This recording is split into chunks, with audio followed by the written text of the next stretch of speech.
Muy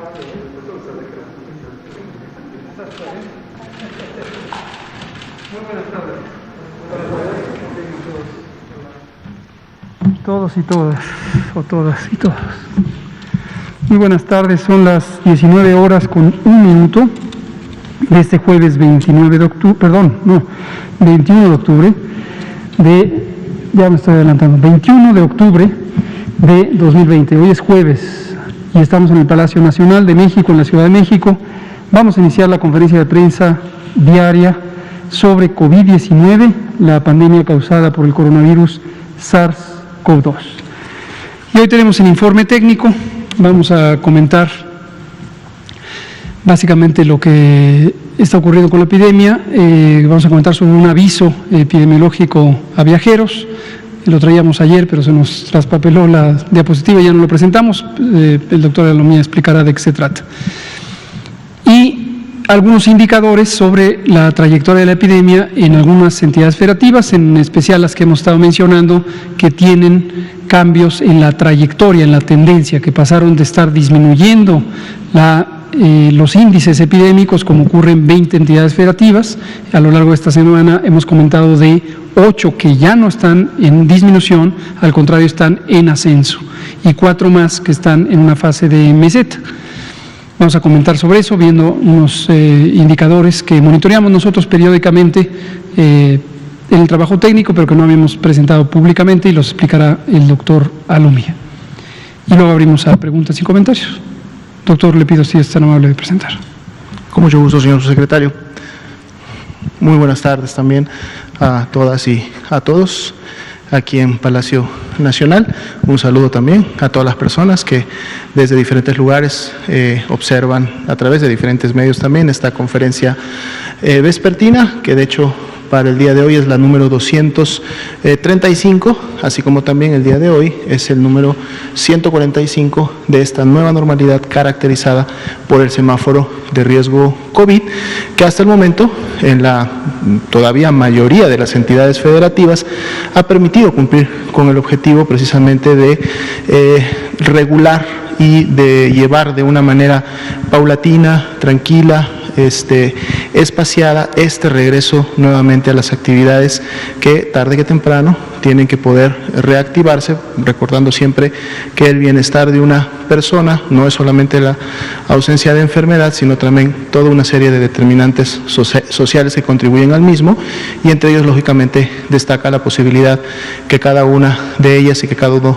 de nosotros podamos en el día a día obtener el sustento necesario para mantener a nuestras familias y a nosotros mismos. Entonces vamos a actualizar la información del escenario nacional. En este caso son más de 2.249.000 ahora las personas que han ingresado a protocolo de estudio por ser clasificadas como casos sospechosos de la enfermedad. El 47% de ellas ya dio negativo y fue clasificada como caso descartado a COVID-19, y las podemos ver precisamente representadas en las barras de color verde, que por el mismo porcentaje y por la cantidad, que son más de 1.049.000 personas ya para la noche de hoy, pues son el mayor grupo que está representado en esta gráfica. El grupo que le sigue en cantidad son precisamente las barras de color marrón en la parte basal, y representan a un 38% del gran total de personas notificadas que han sido ya confirmadas como casos de COVID-19, y por lo tanto suman de manera acumulada desde que inició la epidemia 874.171, y podemos ver también cómo se han estado comportando en función de estas barras de color café claro. Cuando vemos la altura total de cada una de ellas, dado que están distribuidas por semana epidemiológica en función de cuándo iniciaron con los signos y síntomas de la enfermedad, pues podemos tener una idea general de cuál ha sido el comportamiento de la enfermedad respiratoria, es decir, de las personas que tuvieron signos y síntomas de una infección respiratoria aguda, en algunos casos o en la gran mayoría de ellos leve, pero también en algunos graves. Y bueno, algo que siempre estamos comparando día con día es cómo se están comportando esta altura, que lógicamente representa la cantidad de personas que están bajo esa altura en relación a las semanas previas, y bueno, podemos ver que la semana 41 en relación a la 40 prácticamente ya tienen el mismo nivel. Otro indicador que damos seguimiento puntual es precisamente el porcentaje de positividad. Vimos cómo desde la semana 30 empezó a disminuir después de haber superado el 50%, haber llegado de hecho hasta un 53, 54% en dichas semanas. Luego empezó a tener una tendencia descendente, un incremento en la semana 38 que formó una onda, y ahora para la semana 41 tenemos nuevamente un incremento más allá de la altura total de las barras, y sigue en 41%, que es el que hemos tenido pues prácticamente ya en los últimos 3 días. Vamos a ver la siguiente diapositiva, en donde graficamos también por semana epidemiológica y por fecha de inicio de síntomas los casos que estamos estimando de seguro son ya confirmados y por lo tanto casos acumulados de COVID-19 en México. Por eso les decimos estimados, y veíamos ya hace algunos días que esta estimación superaba el 1.000.000 de casos. Para el día de hoy casi 1.015.000 casos, y esto nos permite precisamente ver el comportamiento de la curva epidémica y en su momento qué tendencias están teniendo la misma en su comportamiento semanal. Para el día de hoy tenemos el incremento de otros 2 puntos porcentuales. Ayer era entre la semana 40 y 41 6%, hoy día es de 8%, y es lo que hemos visto un poco siempre en el comportamiento de la curva, que durante la semana esta puede ir incrementándose en función de la cantidad, lógicamente, de casos que se van confirmando, y a su vez el porcentaje de positividad que nos permite estimar a los mismos. Entonces estamos hoy día jueves, faltan todavía 2 días para que cierre esta semana. Sabemos que normalmente los últimos 2 días es cuando menos movimiento en magnitud tenemos, pero que eso quiere decir que todavía ese 8% de incremento pudiera todavía elevarse un poco más antes de que cerremos la semana 41 en la gráfica. Continuamos también teniendo un incremento en la cantidad de personas que se han recuperado. Para el corte de hoy, 636.391 ya se consideran casos recuperados de la enfermedad. Y más allá de la totalidad de los casos estimados, otro indicador al que también le damos un seguimiento puntual es precisamente el de las personas que integran el grupo de casos activos, es decir, la epidemia activa en México, ¿no? Personas que iniciaron con sus signos y síntomas en las últimas 2 semanas, que hoy representan un 5% de esa totalidad de casos, recordando que aquí también utilizamos la estimación para poder acercarnos lo más posible a la realidad observada. Veamos la siguiente diapositiva. Tenemos la actualización también del comportamiento de la mortalidad. El dato lo tenemos siempre en la primera diapositiva, es decir, para el corte del día de hoy son 87.894 lamentables defunciones, personas que perdieron la vida a consecuencia de las complicaciones de la enfermedad, y están distribuidas también por la fecha de ocurrencia, es decir, la fecha en que ocurrió la defunción, en las barras de color azul claro. Pero además en esta gráfica integramos no solamente las defunciones que ya están confirmadas, sino para poder tener una señal oportuna de cuál es el comportamiento de las defunciones, integramos también los demás grupos, así como lo hacemos en la primera gráfica, es decir, aquellas defunciones que igual no tuvieron la oportunidad de una muestra, o que si tuvieron una muestra ya no hubo la oportunidad de un resultado, e inclusive aquellas que serían 450, en donde sí estamos esperando todavía un resultado. Siempre recalcamos que estos 3 grupos, el gris, el negro y el de color naranja, no se van a quedar en esa clasificación o en esa situación.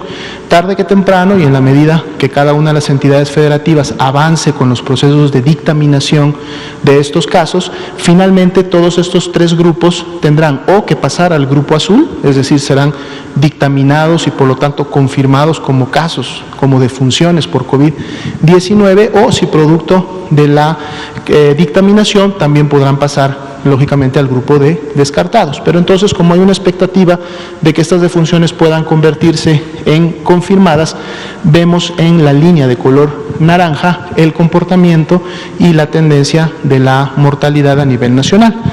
Para el día de hoy y el comparativo entre la 40 y 41, continuamos todavía con esta tendencia descendente que inició desde la semana 29, siendo de menos 6% para el comportamiento de todas las defunciones ocurridas y registradas en la herramienta informática que es el CISBER, un menos 6% de esta disminución.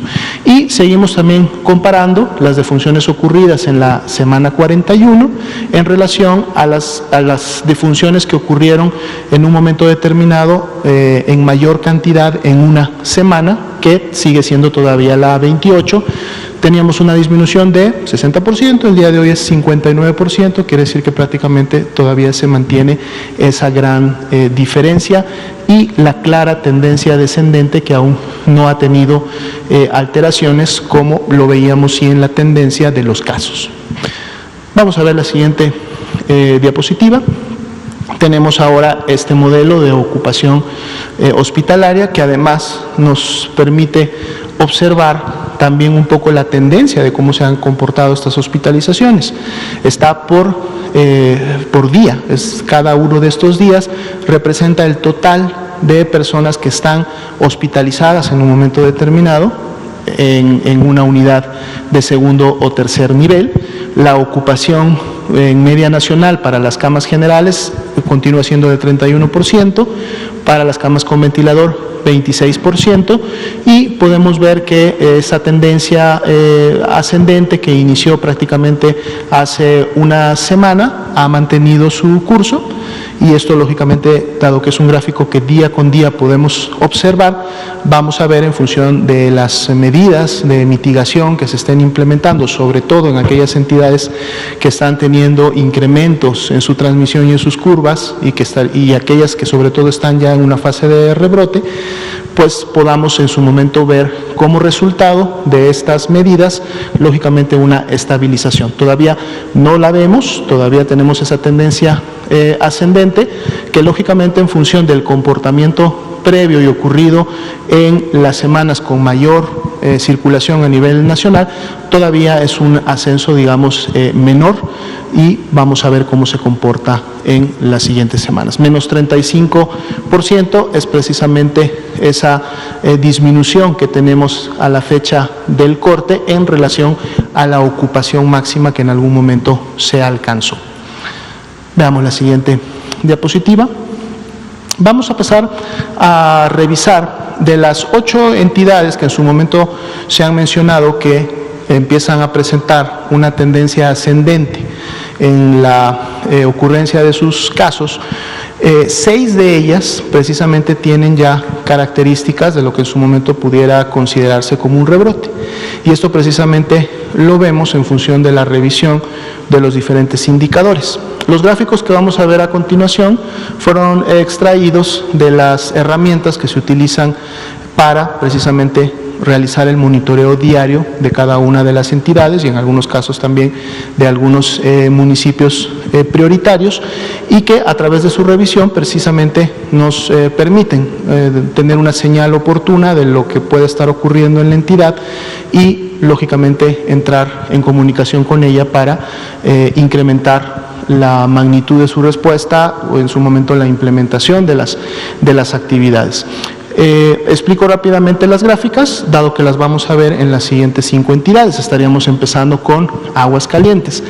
La primera gráfica, que es la que está en la parte superior izquierda, es la gráfica que conocemos, dado que la presentamos normalmente en el escenario nacional, y es precisamente esa línea azul que se dibuja en relación a los casos estimados que se presentan por cada una de las semanas epidemiológicas. Lo que podemos ver precisamente en el comportamiento de Aguascalientes es que en la semana 39, después de tener un comportamiento ondulante elevado, es decir, no había tendencia descendente, tuvo un comportamiento ondulante siempre sobre el pico que había alcanzado en la semana 29, en vez de continuar con ese comportamiento ondulado en la semana 41, más bien la 41 es la que ahora tiene ese incremento que ahora supera lo observado en previos picos. Por eso decimos que ya es una entidad que tiene de entrada con este indicador características de un rebrote en función al comportamiento que había venido observando. En la gráfica que tenemos en el lado derecho, en la parte superior, es precisamente el porcentaje de positividad, que es otro de los indicadores que también estamos midiendo día con día en las entidades. Aquí está representado de manera semanal y además tiene otras dos líneas. Una representa la demanda diagnóstica, que es precisamente la curva verde. Demanda diagnóstica quiere decir cuántas muestras están llegando a los laboratorios para ser procesadas, y en la curva de color azul vemos de esas muestras cuántas ya están siendo positivas, y entonces en la curva roja podemos en su momento ver el porcentaje de positividad. Estos son indicadores de referencia para que los analistas que están emitiendo los productos en su momento de alertamiento puedan tener el panorama completo de lo que puede estar sucediendo, por lo menos con estos datos, en el comportamiento del porcentaje de positividad. Y entonces aquí vemos también cómo de manera concomitante, si seguimos la curva verde, tenemos el incremento de una demanda diagnóstica, que todavía, como la vemos lejos para la semana 40 y 41 de lo que han sido las muestras ya positivas, entonces todavía este porcentaje de positividad podría estar subestimado, porque todavía tenemos muchas muestras pendientes de resultado. En la medida que esa curva azul se empiece a acercar a la verde, o siga una paralela más cercana, podemos realmente tener un porcentaje de positividad, digamos, más válido. Eso es algo que se observa y que en todo caso pues lo comentamos para que ustedes lo conozcan. En la parte inferior vemos ahora el comportamiento de las defunciones.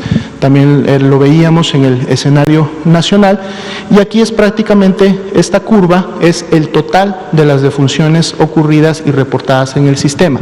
Es decir, no estamos quitando defunciones que en su momento tengan pendiente resultado, que no tengan una muestra, no. El total de defunciones ocurridas están representadas en esta línea, porque eso nos da la señal más oportuna de lo que podría estar pasando en el tema de mortalidad. Y aquí lo que podríamos diferenciar es que en el caso de Aguascalientes, vean ustedes que la estimación de casos tiene 2 semanas continuas en fase ascendente, y en la última supera los picos que anteriormente había tenido, pero este efecto no se aprecia en las defunciones, es decir, todavía no hay una afectación en lo que tiene que ver con la mortalidad, más allá del incremento de los casos. Veamos la siguiente diapositiva. Estos son 2 indicadores ya bastante conocidos por ustedes, solo que para efecto del monitoreo diario están representados. En el lado izquierdo tenemos la ocupación de camas generales y en el derecho la ocupación de camas con ventilador. Los colores que ven ustedes en el fondo son precisamente los que asigna el lineamiento de reconversión hospitalaria, que además son congruentes y están alineados con los del semáforo de riesgo COVID, y entonces al analista le permite ver, en función del comportamiento diario de la hospitalización, en este caso de la ocupación, que es precisamente la línea con puntos, ver esta línea con puntos más allá de que tenga un ascenso o que tenga un descenso, que se mantenga estable en función del rango en donde se encuentra. Entonces, en el caso de Aguascalientes podemos ver que, por ejemplo, las camas generales todavía se encuentran en un rango verde, es decir, por debajo del 30% de ocupación para camas generales. No así las camas con ventilador, en donde estuvieron fluctuando dentro ya de un rango amarillo, pero además en los últimos días lograron ya sobrepasar este rango amarillo y llegar en un día al rango naranja. ¿Esto qué significa? Si bien cierto, en el amarillo se empiezan a llevar a cabo todas las actividades de preparación para iniciar con la reconversión, cuando una entidad llega al color naranja, entonces la reconversión debe ya de iniciar, porque esta reconversión debe estar en proceso si en caso la entidad llega al rango rojo, que hablábamos de ese nivel de seguridad del 70%, que precisamente representa el rango rojo. Pero entonces aquí podemos tener una visual rápida del comportamiento. Camas generales, todavía estamos en buenos niveles de seguridad. Camas con ventilador, estamos en un amarillo alto, digamos, para la entidad, lo cual pues empieza a detonar primeras acciones para efectos de prepararse ante una posible saturación que todavía para efectos de Aguascalientes está lejos de suceder. Habiendo explicado las gráficas, nos vamos más rápido en las siguientes. Vamos a ver ahora el siguiente estado, y aquí tenemos a Chihuahua. Veamos que Chihuahua sí tiene un incremento importante, un ascenso rápido, es decir, una velocidad de transmisión que se ha dado prácticamente en las últimas 2 semanas. El pico de la semana 41 supera por mucho, casi 4 veces a lo que se había observado en semanas previas. Los indicadores del porcentaje de positividad, prácticamente los 3 tienen tendencia ascendente, lo cual también nos habla de que entonces estamos teniendo un incremento en la toma de muestras y en el envío de estas a la red de laboratorios. Y en este caso podemos ver que la mortalidad, es decir, las personas que están falleciendo por infección respiratoria aguda grave, también presenta ya un incremento que prácticamente va en paralelo al incremento de los casos estimados, y que inclusive para la semana 42 este incremento ha superado lo que hemos visto en semanas previas, o en la semana 19, que fue cuando tuvieron el mayor incremento. Entonces esto es lógicamente algo que produce un alertamiento todavía de mayor intensidad. Veamos la siguiente, donde vamos a ver la ocupación hospitalaria, y vean cómo las camas generales y las camas con ventilador están actualmente en rangos naranjas. La primera de ellas, que son las camas generales, están prácticamente bordeando ya el rango rojo, pero además podemos ver cómo se ha comportado en los últimos días, es decir, de haber estado hasta el 5 de octubre todavía en un rango verde, vino un escalamiento rápido que lo ha llevado hasta un rango naranja superior.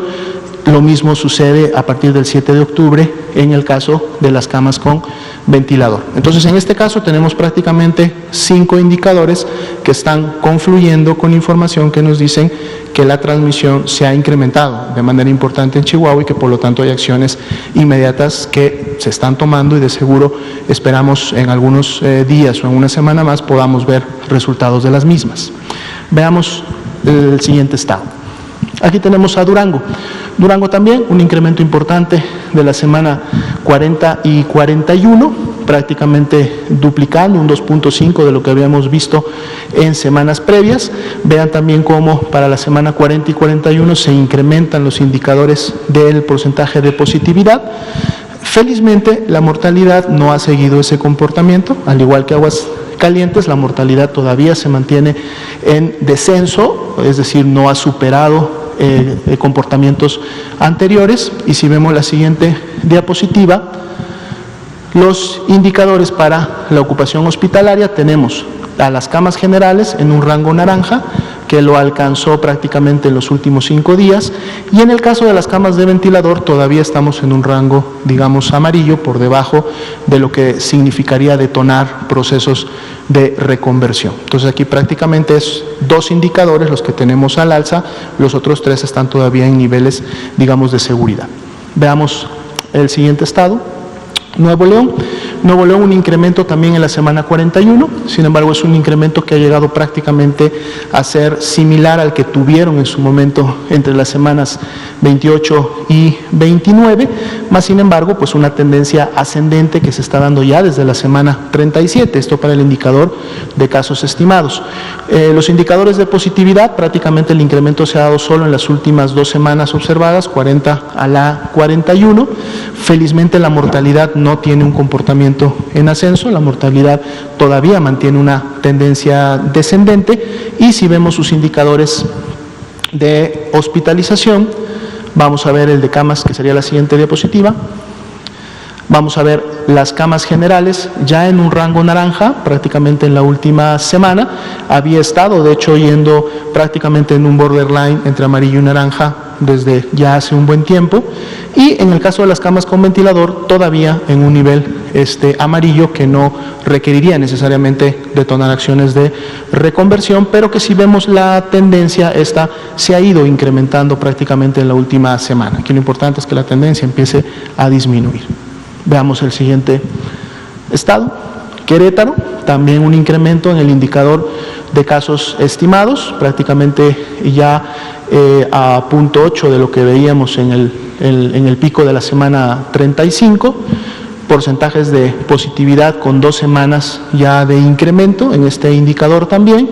Felizmente tampoco tenemos a la mortalidad incrementada, la mortalidad continúa, por lo menos en esas últimas semanas, una tendencia descendente, y si vemos los indicadores de ocupación hospitalaria, en el caso de Querétaro, que es la siguiente diapositiva, ambos indicadores todavía están en un rango verde, es decir, un rango bajo, no han superado el 30%, aunque vemos que en el caso de las camas con ventilador ha estado siempre en un borderline entre un verde y un amarillo, aunque el amarillo todavía no representaría, como decíamos, acciones de reconversión. Entonces estos indicadores todavía dentro de niveles bastante seguros para la entidad. Veamos la siguiente estado, que sería el sexto, precisamente Zacatecas, también su indicador de casos estimados con un incremento importante. En la semana 40 prácticamente lograba el mismo nivel del pico de la semana 32 y ya en la 41 excede esta cantidad. Para la semana 40 y 41 y se incrementa la positividad y los indicadores anexos, así como la tendencia en este comportamiento. Felizmente en el caso de Zacatecas tampoco tenemos todavía incremento de la mortalidad y más bien esta continúa inclusive con una tendencia descendente. Y finalmente las camas con ocupación, también en niveles bastante seguros todavía. Habían estado ambos en niveles verdes en los últimos días. Vemos que para ya el 20-21 de octubre empiezan a subir al rango amarillo, pero es un rango amarillo todavía bajo, que con medidas lógicamente de mitigación comunitaria podrían empezar a bajar en los siguientes días, pero para efectos del indicador todavía en un muy buen nivel de seguridad. Entonces, bueno, más allá de que estas son las 6 entidades que presentaban signos de rebrote, podemos ver también cómo otros indicadores contribuyen a poder, de una manera todavía más focalizada, definir qué tanto es la magnitud posible o la afectación que este rebrote pudiera estar teniendo. Entonces, de manera general, si vemos estas 6 diapositivas, definitivamente el llamado tendría que ser a las 6 entidades federativas, dado que tienen al menos 2 o algunas 3, y en el caso de Chihuahua, los 5 indicadores con incrementos importantes o con señales que en su momento están diciéndonos que la transmisión se está incrementando. Así como en un momento sucedió en muchas otras entidades federativas, inclusive ellas mismas, que a través de la aplicación de medidas de prevención en la comunidad, prevención de contagios, disminución de la actividad social, sobre todo en los espacios públicos, la implementación de acciones para la prevención de la transmisión y de la enfermedad en sí, pues es prácticamente son las mismas actividades que en este momento pueden incrementarse, pueden ser puestas en práctica por toda la población, y el resultado esperado de llevar a cabo estas actividades tendría que ser nuevamente en un descenso. Por eso el semáforo de riesgo COVID, precisamente su objetivo es alertar de manera oportuna a la entidad, decirle: estás incrementando tu riesgo en general, entonces debes de incrementar también tus medidas de mitigación si queremos nuevamente volver a ver descensos o estabilidades en el comportamiento de sus epidemias. Me parece que tenemos un último componente, o no sé si se nos quedó al principio, lo de internacional, por favor. Son 3 diapositivas nada más y cerramos rápido con esto. Queríamos comentarles, si recuerdan, la semana pasada habíamos actualizado esta gráfica, veíamos cómo Europa se acercaba a la intensidad de transmisión activa en relación a las Américas. Bueno, el día de ayer ya Europa nuevamente toma el primer lugar en lo que es la pandemia activa de todas las regiones de la OMS, aunque por muy poco, pero supera ya a la región de las Américas. Y vemos también cómo Asia Sudoriental ha tenido un crecimiento también importante, de haber estado en niveles de 14, 15%, empieza también a concentrar ahora el 21.8% de la transmisión o de los casos en los últimos 14 días, y lógicamente ya preveíamos esta situación o la proyectábamos en función de los rebrotes importantes que hemos visto en el continente europeo. Si vemos la siguiente diapositiva, es un poco la evolución que hemos tenido en relación a la publicación de avisos preventivos de viaje. El primero de ellos lo publicamos tan temprano en el año como fue el 9 de enero. el 9 de enero prácticamente teníamos solamente 10 días que se había conocido sobre este brote de neumonías sin un microorganismo identificado que había ocurrido en Wuhan, China, pero ya ante ese evento se publicó un aviso preventivo de viaje en donde en aquella ocasión se invitaba lógicamente a la población en México a no realizar viajes a esta localidad en China. La pandemia fue evolucionando y en la medida que fue evolucionando, es decir, que hubo transmisión en países vecinos, que hubo exportación del virus e importación a otras regiones de la OMS o a otros continentes, los avisos se fueron actualizando en función de brindar la mejor información a la población. Y vemos que el último aviso publicado lo teníamos precisamente a fines de marzo, posterior o una semana después de que en su momento se daba por declarada la pandemia a nivel mundial. Bueno, el día 18 de mayo se volvió a publicar una actualización, un poco siguiendo también las recomendaciones que de manera paulatina va publicando la Organización Mundial de la Salud, y para estar siempre en congruencia con estas recomendaciones, nosotros las hacemos también extensivas a la población mexicana.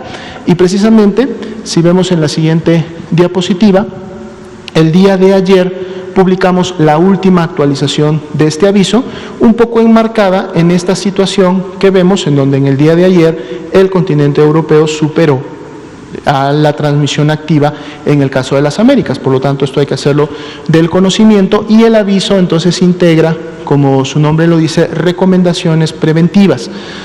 Evitar viajes internacionales no esenciales, es decir, si el viaje no es por una actividad que es importante o relevante para mi actividad laboral, por ejemplo, o algún tema familiar que se tiene que atender, pero que el viaje no es por placer, no es por vacaciones o no es necesario y lo podemos postergar, y si sobre todo es a estas regiones en donde la transmisión se ha incrementado, entonces la recomendación a la población es evitemos este tipo de viajes internacionales. Y lo que hacemos en el aviso es dar recomendaciones puntuales sobre las medidas preventivas que podemos llevar a cabo antes de iniciar esos viajes esenciales o que sí se tienen que realizar, y recomendaciones no solamente previas al viaje, sino lo que se puede hacer durante el viaje, es decir, al visitar estos lugares, y recomendaciones al regresar del viaje para en su momento convertirnos no solamente en un caso importado,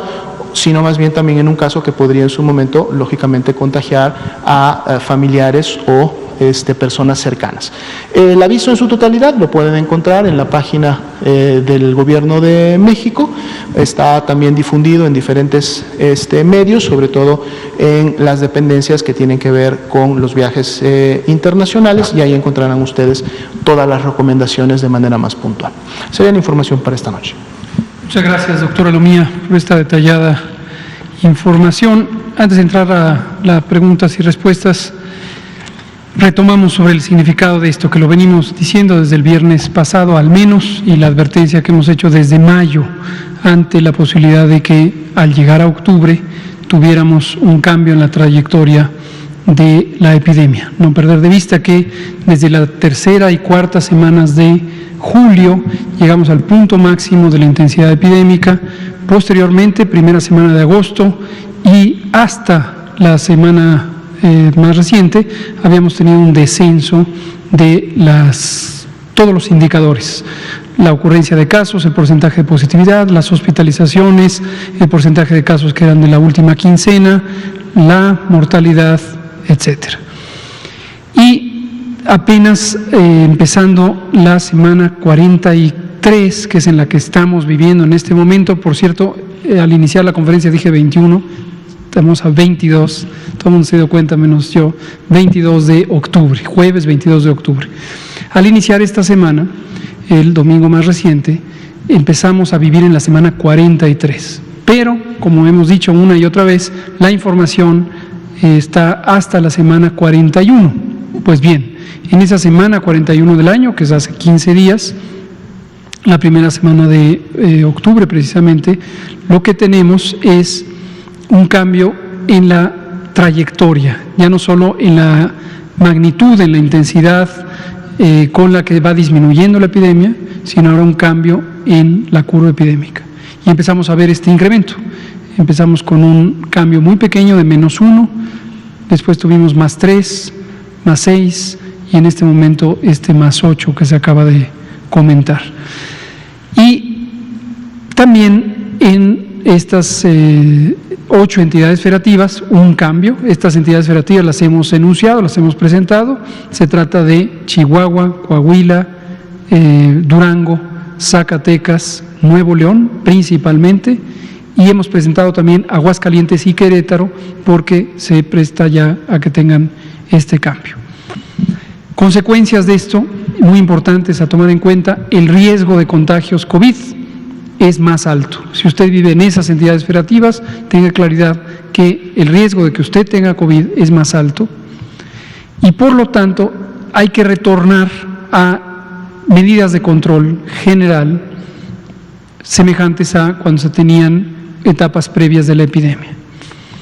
Hoy el gobernador de Chihuahua ha anunciado que Chihuahua pasará de manera inmediata, a partir de mañana, a el semáforo rojo. Nos parece muy prudente. Estuvimos compartiendo esta semana, como corresponde, los indicadores de semáforo con los 32 gobiernos estatales y cada gobierno estatal revisó la situación. Tuvimos interacciones con algunos de ellos para aclarar y reconciliar cualquier discrepancia que hubiera respecto a la apreciación del riesgo y la evidencia que lo soporta. Y en el caso de Chihuahua no hay ninguna discrepancia, precisamente pasa a rojo. Esto lo íbamos a anunciar mañana, pero el gobierno del estado hoy tuvo la sesión de su comité estatal para la seguridad en salud y resolvió hacerlo a partir de mañana, en vez del próximo lunes, como correspondería si lo mostramos aquí. Qué bueno, apreciamos el cuidado que tiene el gobierno de Chihuahua. Felicitamos al gobernador Javier Corral por ese compromiso tan responsable con la salud de las y los chihuahuenses. Felicitamos también a su equipo de salud, el secretario de Salud, el licenciado Eduardo Fernández, la doctora Mirna Beltrán, la subsecretaria de Salud Pública, y consideramos que hacen lo correcto. Comento otro estado que todavía no está en una situación de riesgo mayor, pero ilustra cómo los propios gobiernos de los estados empiezan a anticiparse a las circunstancias de una manera muy positiva. Es el caso de Guerrero. Hace un par de días el gobernador de Guerrero decía, aunque en la conferencia vespertina del gobierno federal digan que estamos disminuyendo el riesgo, no es así. No hay ninguna contradicción. El gobernador Astudillo ha tenido también una comunicación muy continua con nosotros, está haciendo siempre acciones muy correctas. Su secretario de Salud, el doctor Carlos de la Peña Pintos, lo mismo, están muy pendientes de esto. Y lo que ilustra es cómo localmente hay otros elementos de juicio, además de los que corresponden al semáforo, que llevan a las autoridades estatales a tomar decisiones, a veces para extremar las precauciones, como es el caso que estoy contando del gobierno de Guerrero. Nos parece excelente, apoyamos las acciones del gobierno de Guerrero de anticiparse al riesgo. Ya hacemos un llamado a la población del estado de Guerrero, de todo el estado, en particular de Acapulco, a que considere muy juiciosamente las medidas de prevención, que no salga a la vía pública si esto no es indispensable, que utilicen el cubrebocas, particularmente en espacios públicos cerrados, lavarse las manos continuamente, mantener la sana distancia, etcétera. Lo que hemos mencionado casi todos los días desde que empezó la epidemia. Y finalmente, el aspecto económico y social. También hace unos días, algunos actores clave del acontecer económico y social, muy destacadamente nuestro secretario de Hacienda, el maestro Arturo Herrera Gutiérrez, señalaban los retos de reactivar la economía y la necesidad de que se controle la epidemia o de que disminuya la intensidad epidémica para poder proceder a reactivar la economía. Esto es una realidad para todos los países del mundo. Las palabras del maestro Arturo Herrera se refieren no solamente a que se controle la epidemia en México. No es posible reactivar la economía de un país si no se controla la epidemia en todo el mundo. o por lo menos en partes sustantivas del mundo, porque las economías contemporáneas están interconectadas. Existe una enorme dependencia económica entre los países, entonces puede controlarse la situación de la epidemia en un país, puede eso llevar a el desconfinamiento, pero si en otro país con el que hay dependencia económica está en un momento de intensidad epidémica y hay confinamiento, pues no se puede reactivar la economía del país de origen. Entonces, esta es una realidad. Y aquí, aunque todas y todos quisiéramos que la epidemia acabara de manera casi inmediata, mejor aún que no hubiera ocurrido, es muy, muy importante mantener la conciencia de la realidad, de lo que es científicamente razonable esperar. Cuando empiezan a surgir los rebrotes en Europa Occidental, cuando en algunos países, como es el caso de México, hay signos ya del inicio de un rebrote, cuando en Estados Unidos y Canadá tienen también rebrotes, empiezan a surgir nuevamente los planteamientos especulativos. Si todo mundo usara el cubrebocas, se acaba la epidemia en 6 semanas. No hay evidencia científica de ello. Invito cordialmente a cualquier persona que siga sosteniendo esa idea no fundamentada, a que en vez de escribir columnas en la prensa o divulgar información en las redes sociales desprovista de evidencia, presente la evidencia científica. Realmente, si existiera esa evidencia científica sólida, se agradecería muchísimo, se agradecería muchísimo. Hoy, por cierto, en la comparecencia del secretario Alcocer, de la que seguramente me van a preguntar, siguen ahí hasta donde tenemos conocimiento, diputadas de 2 partidos se acercaron a regalarme el libro, ahora ya lo vi ensamblado, impreso, de la secretaria y los exsecretarios de Salud. Y recordarán que habíamos comentado que ahí hay un planteamiento, cuando menos cuando lo presentaron, realmente no lo dice el libro, no brinda la evidencia científica de que en 8 semanas acabaría la epidemia, pero cuando lo presentaron dijeron que ese era el planteamiento. Entonces, insisto, ojalá fuera tan fácil, ojalá en 8 semanas se acabara la epidemia, ojalá un instrumento de uso general llevara al control de la epidemia. Lo mismo esta idea de hacer pruebas. Hemos comentado ampliamente la utilidad de las pruebas y la importancia de que las pruebas sean un instrumento que guíe las medidas de contención, detectar a los casos, detectar a los a los contactos y que todo el mundo esté en aislamiento durante 14 días. Pero ya se ve con la evidencia, cuando se cuestionaba que México hace pocas pruebas, se ponía de ejemplo países que hacen muchas pruebas y se ponían como ejemplo de que estaban en buen control porque hacen muchas pruebas.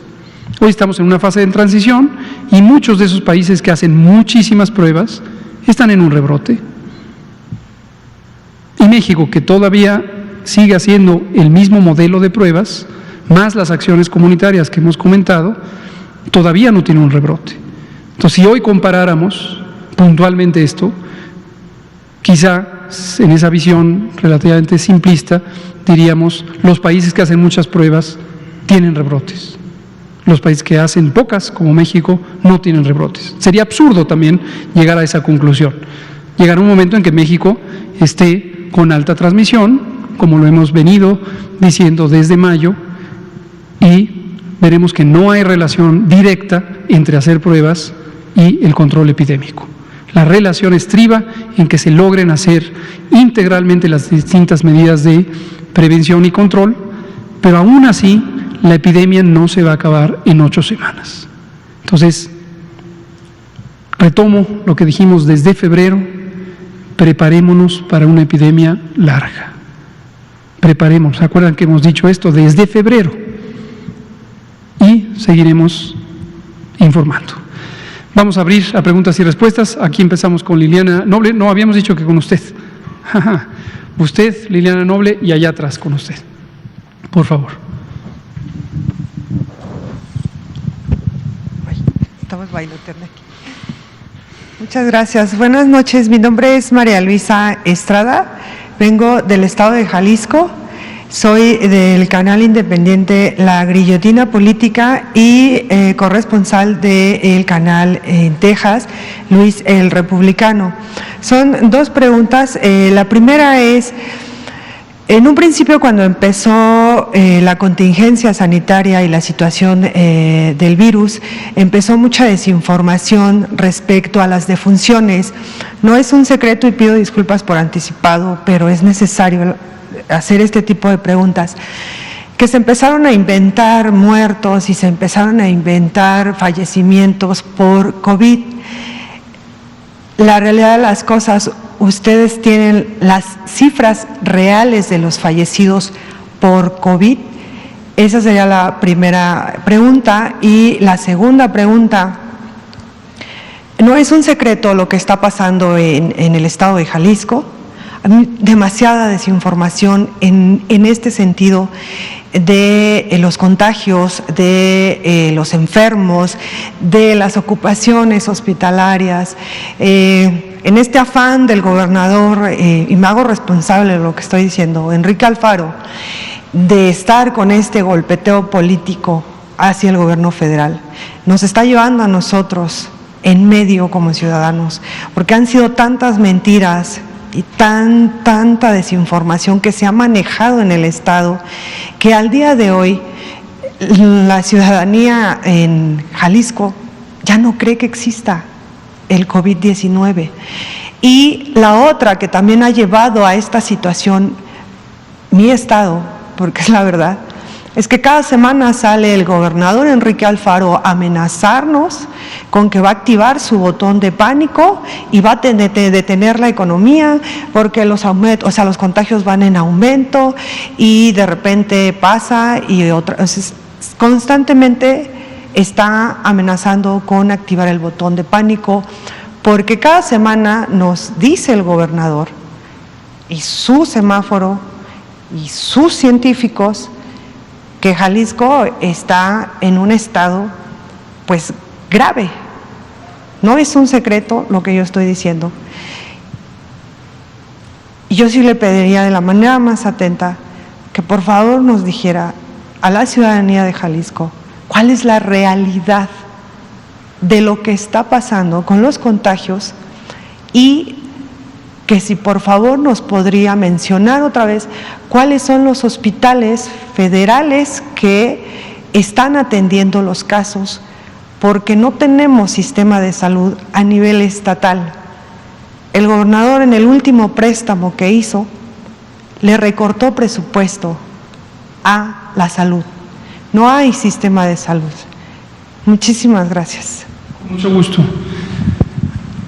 En general, es muy importante tener claridad de dónde se produce la información y cuáles son las responsabilidades que la propia Ley General de Salud y demás disposiciones reglamentarias aplicables establecen para el gobierno federal y para los gobiernos estatales. Desde 1997 se descentralizó la Secretaría de Salud. Antes hablábamos de la Secretaría de Salud y solo nos referíamos a una, porque cada decisión de salud, administrativa, laboral, jurídica, operativa, financiera, que se tomaba en cada rincón de los servicios de salud para población no asegurada, se tomaban centralmente en la Secretaría de Salud, que se hablaba en singular y se refería siempre a la Secretaría de Salud Federal. Eso cambió en 1997. Pocos años después, 1 o 2, todos los estados, todas las entidades federativas establecieron una Secretaría Estatal de Salud que depende de la persona titular del gobierno, del Poder Ejecutivo Estatal, del gobernador. Así sigue siendo, así sigue siendo. Con respecto a la información, entiendo el sentido de su preocupación de hablar de información real versus no real.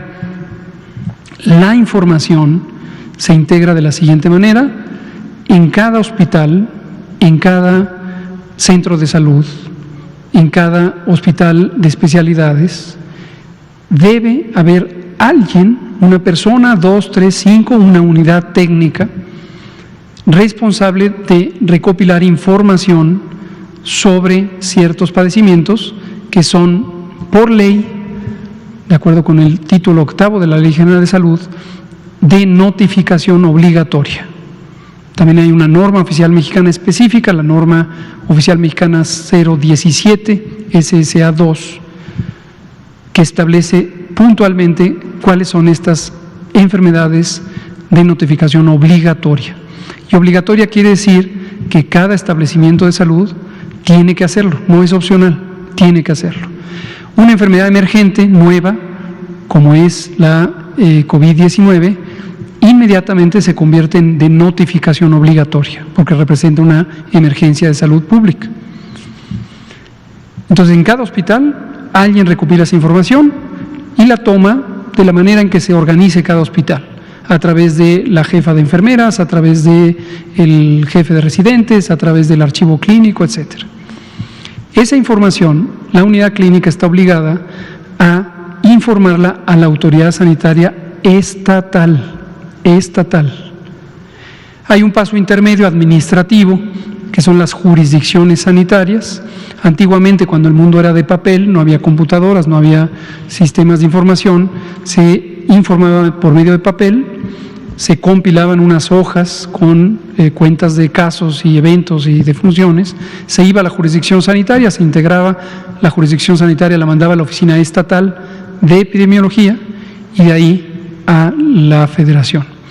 Hoy hay un paso más directo porque las unidades asignadas por el Estado, los hospitales COVID designados por el Estado, están obligados a cargar la información todos los días en una plataforma electrónica que puede observar cada uno de los elementos designados del Estado y de la Federación. Entonces, insistimos mucho en esto. La información no proviene de aquí, la información proviene de las localidades. Si en un momento dado una entidad federativa, la que sea, no informa, o informa de menos, o informa de más, la información aquí se ve perturbada y es exactamente la que transmitimos aquí. Desde luego hay mecanismos de supervisión, nosotros hacemos un control de calidad de la información y puede ocurrir, como ocurrió hace algunos meses, se acordarán que aquí llegamos un día y dijimos suspendemos el semáforo porque hay inconsistencias. Cuando encontramos inconsistencias, entonces actuamos y le decimos al Estado, estás haciendo un procedimiento inconveniente. Yo no quisiera juzgar ni al gobernador de Jalisco, ni a su secretario de Salud, el doctor Petersen, ni al equipo de salud. A mí me parece que los 32 gobernadores, o los 30 gobernadores, la gobernadora de Sonora, la jefa de gobierno, como lo he dicho repetidamente, hacen un trabajo con gran dedicación y es muy complejo para una autoridad estatal encontrar el punto de balance entre evitar los contagios y que no se caiga la economía del Estado. Es una gran responsabilidad. Entonces, esta idea del botón de pánico, a lo mejor es una forma de decirlo, pero yo no me aventuraría a descalificar la expresión de ningún gobernador en el sentido de que esto sea un error. Yo creo que hay que darle un voto de confianza a todas las autoridades. Necesitamos mucha unidad. Puede haber razones por las que la población o alguna corriente de opinión tenga distanciamiento, diferencias ideológicas. Es exactamente el mensaje que llevamos a las cámaras. Hoy mi maestro, nuestro jefe, el doctor Alcocer, justamente expresaba eso frente a los diputadas y diputados en su comparecencia frente a la Cámara de Diputados. Y lo que decía es, qué importante que haya diálogo.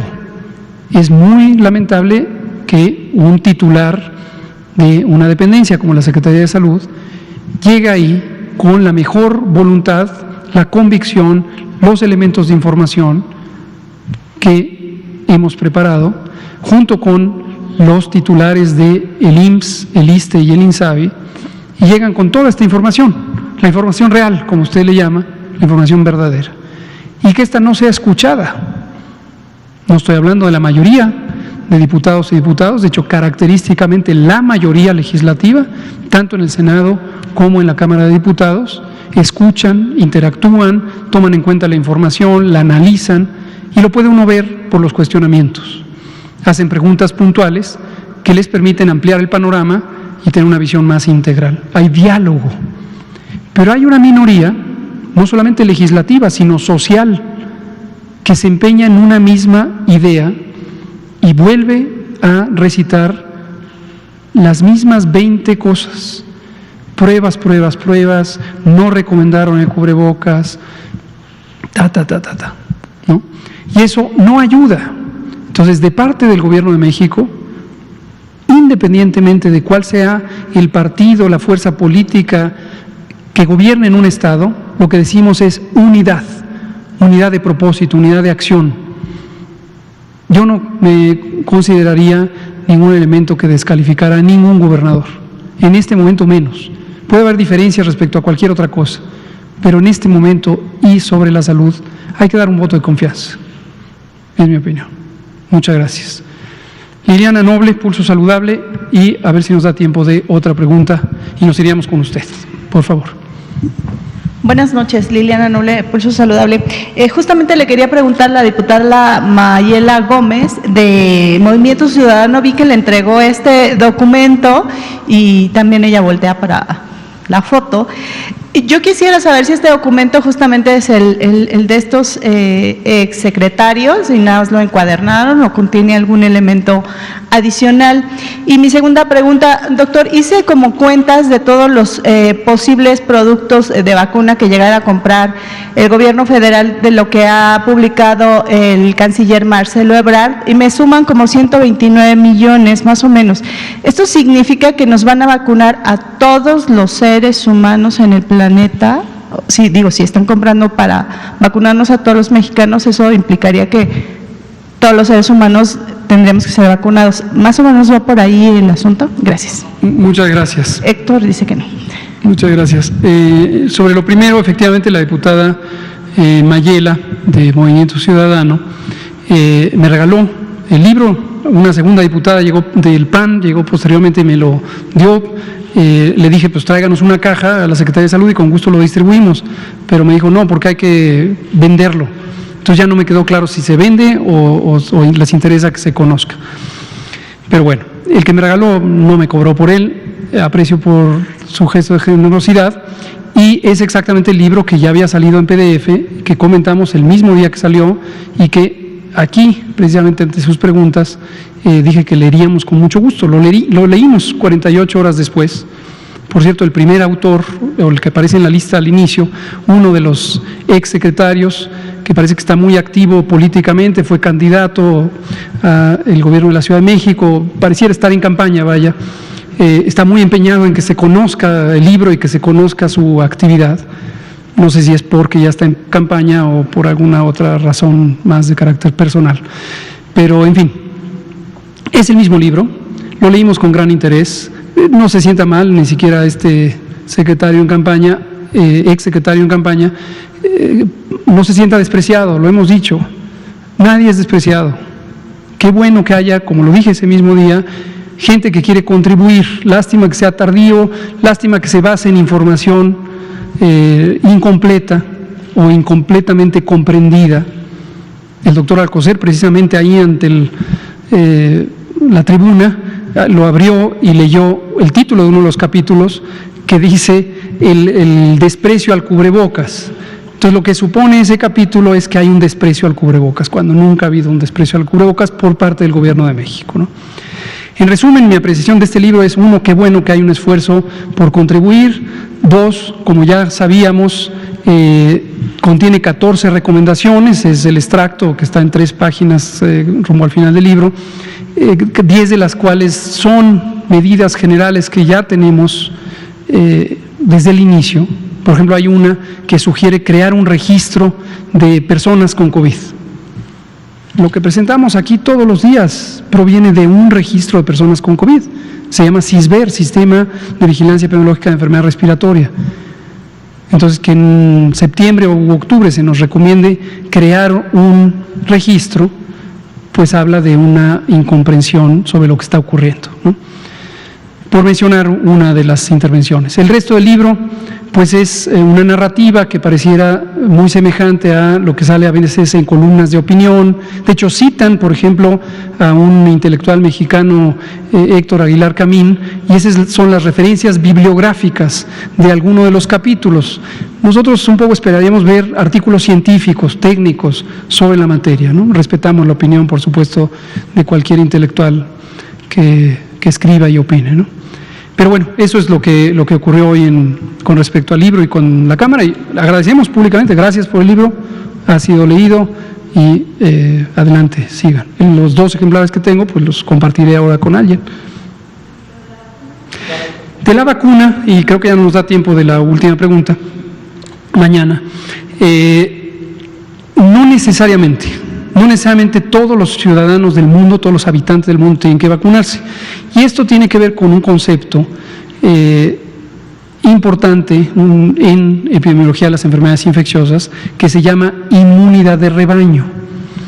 Esto, a lo largo de la epidemia, particularmente con respecto a las decisiones que tomó el gobierno de Suecia, se prestó una interpretación errónea de que inmunidad de rebaño es una estrategia de control. No lo es. La Organización Mundial de la Salud se acaba de pronunciar al respecto, aclarando que ningún gobierno pretende que libremente se infecten sus ciudadanas y ciudadanos hasta que se alcance la inmunidad de rebaño. No es eso. Inmunidad de rebaño, dicho de manera simple, y por eso se llama rebaño, nadie se ofenda que nos llamemos rebaño o que los epidemiólogos usemos esta terminología, se refiere a que somos un rebaño de seres humanos, somos una colectividad, y en la medida en que tengamos un porcentaje de personas que no se pueden infectar porque fueron vacunadas o porque ya fueron infectadas, ya los demás no se pueden infectar. ¿Por qué razón? Porque se interrumpen las cadenas de transmisión. Alguna vez hablamos de eso aquí. Si yo tuviera COVID y vamos a suponer que infecto a las 2 personas, 3 que están en la fila de enfrente, espero que no, espero no tenerlo ni infectarles, pero suponiendo que pasara, entonces ustedes van a transmitir a la siguiente fila y a la siguiente fila y a la siguiente fila, ¿no? Suponiendo que se quedan en sus sillas. Pero si las 3 personas de enfrente ya fueran inmunes, porque están vacunadas, establecen una barrera de protección hacia las personas que están atrás. Entonces ya no se pueden infectar porque hay una barrera.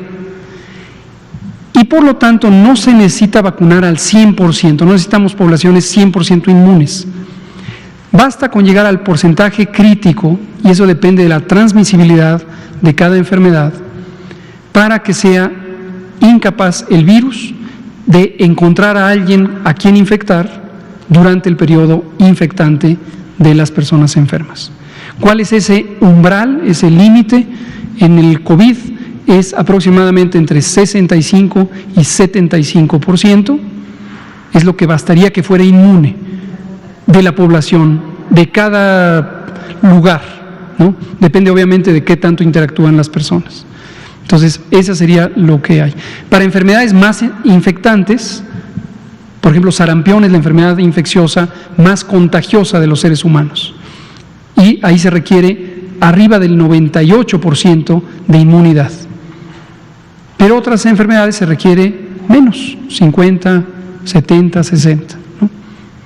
Eso es como funciona. Entonces, no necesariamente se requiere vacunar a todos. Y por último, en México sí tenemos el empeño de tener un programa universal, en el sentido que hay la voluntad, el dinero, la capacidad, la decisión de vacunar a todos los que se requieran científicamente ser protegidos, ¿no? Por ejemplo, los niños y niñas, no necesariamente vamos a tener la indicación para vacunarles. ¿Por qué razón?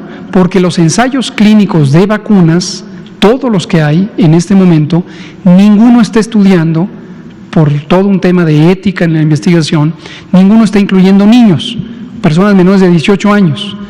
De modo que no va a ser posible en ningún lugar del mundo, que quede claro, en ningún lugar del mundo, tener la información necesaria para una autorización sanitaria que permita vacunar menores de 18 años. Afortunadamente, los menores de 18 años son de bajo riesgo. Quien tenga enfermedades crónicas podría ser considerado en otra condición. Entonces, así funciona esto. Como ha dicho el presidente, y esto debe quedar muy claro, la decisión del gobierno mexicano es que haya acceso universal a la vacuna y las personas científicas especializadas en el tema decidirán o decidiremos cuál es el esquema correcto de vacunación, considerando las mejores prácticas y las recomendaciones internacionales, en particular las del Grupo Asesor Estratégico de Inmunización de la Organización Mundial de la Salud, que por cierto preside un científico mexicano, el doctor Alejandro Cravioto. Muchas gracias, pues aquí terminamos, nos vemos mañana. Empezamos con usted. Gracias. 20 horas 6 minutos.